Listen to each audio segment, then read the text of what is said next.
I mean, just recently they verified the Shroud of Turin. Have you seen that? I've been reading about it, and I know that there's some contention, there's some discussion and debate about it, but they used to think that it was only a couple hundred years old. Yeah. And now they've changed that. Yeah, they said no, it's back then. They also don't understand how it was made, which to me is very fascinating because it's not paint. It's not. They don't know what caused the image itself and how that technology would have even been available. It wasn't. No. A couple thousand years ago. An intense light. I mean, atomic.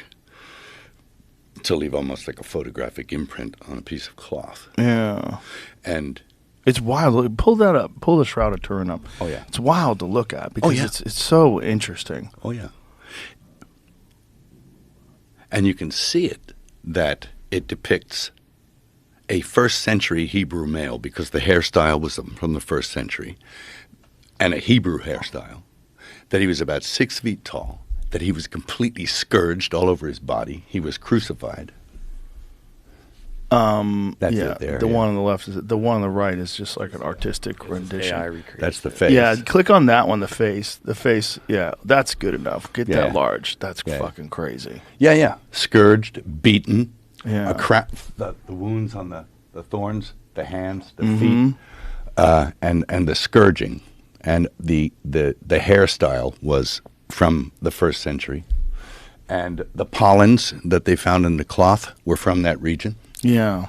Also, the weave was a first century weave that was typical, and another guy, an archaeologist who I knew, who actually translated the Passion into Aramaic, told me that if you look close, you can see the image of a Tiberius coin marks on the eyes. Now, I don't know if that's real or not. I've never actually checked that, but that there's images of Tiberius on the coin. So they would put the coins over the eyes?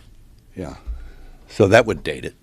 But they have now verified that it does actually go back to that time period. For a while, they were testing pieces that had been repaired in the 13th century or, you know. So. What is the latest on that, Jamie? Can you see, like... I was trying to get that. I have 2 different articles from within the last 6 months saying the opposite Smithsonian things. So opposite, of course. Dig into which one sounded the most accurate. Well, it's such a crazy thing to even try to verify. Like, what are you saying? You're saying that this is really the shroud that Jesus was covered in? So you're saying Jesus historically absolutely did exist, and we think that this is the shroud that covered him. That alone, people, incredulity, people's immediately their hackles raise. Like, wait a minute, and they just instead of like looking at it objectively, they almost always want to look at it from a point of view of disproving it immediately, dismissing it immediately. But that's that's science, isn't it? You have to sort of you play the devil's advocate,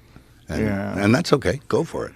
Are you aware of Graham Hancock? Oh no. Graham Hancock is he's sort of a historian that has a very he's got a series on Netflix. He's a fascinating guy, and his career started because he was investigating these accounts in Ethiopia of the Ark of the Covenant. Right. And that they believe the Ark of the Covenant is in this one church that's protected by all these monks that wind up getting cataracts and radiation disease and sickness.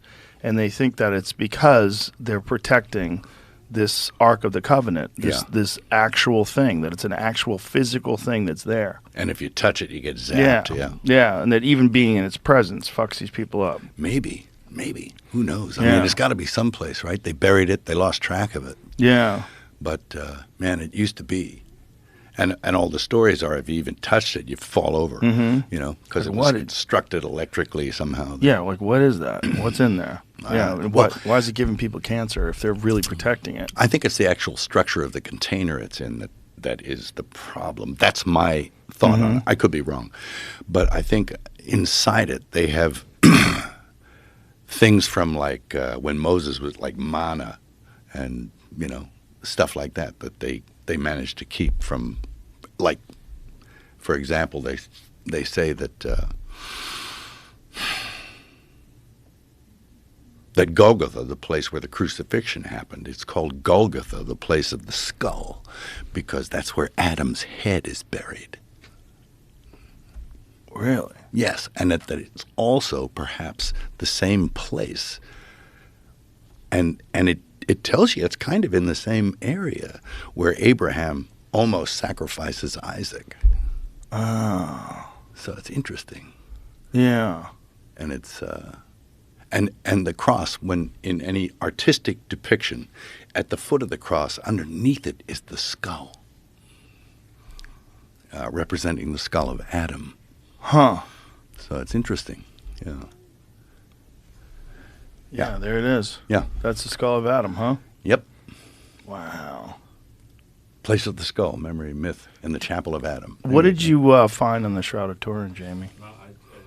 Both those articles had just asked like one person, like one researcher thought it was, another researcher based off of their research said it wasn't. Can you put it to the one that thought it was? So the one who thought it was is like a Does date to nuclear the time of researcher. Jesus. A nuclear researcher, Jesus The Christ. other one was like a AI artist from Brazil. Yeah. So I don't know who has the most. So it says, study Skin published in the in the journal Heritage. The authors conducted dating work on a sample from the shroud, coming to the conclusion that it may be a 2,000-year-old relic. The shroud, which has long been the subject of intense scrutiny, features a faint image of a man some believe is the body of Jesus miraculously imprinted onto the cloth. While the latest study does not discuss the question of whether or not the artifact was indeed Jesus' burial shroud, specifically, the authors did find its age is roughly consistent with his time. Oh. Yeah. Yeah. I think, isn't the Smithsonian guy all for it? I don't know. Maybe that's him. I don't know. But, yeah. There's for and against. There's always been. Yeah, always. But it's just... But the image is like, come Yeah, on. it's pretty crazy. Yeah. Whatever it is pretty crazy. And the fact that they don't know how they made it is also pretty crazy. Yeah. It's not a painting. Nope. And then not exactly sure how No. it even came about. Yeah. It had to have been some kind of intense light. Well, the thought was that even trying to replicate something like that today would be incredibly difficult to do. Sure. It's like an X-ray vision. You know? Yeah. It's like an X-ray. That's what it. You really see it in the negative only. Right. You know. It's Right. crazy. It's like a negative. Yeah. Yeah. Hey, I buy it, but that's not the only reason I buy it. I mean, I think there's other logical reasons why I believe. So. Like what are those? Oh, okay. Stuff that happens in your own life. The results you get from actually appealing to a power greater than yourself,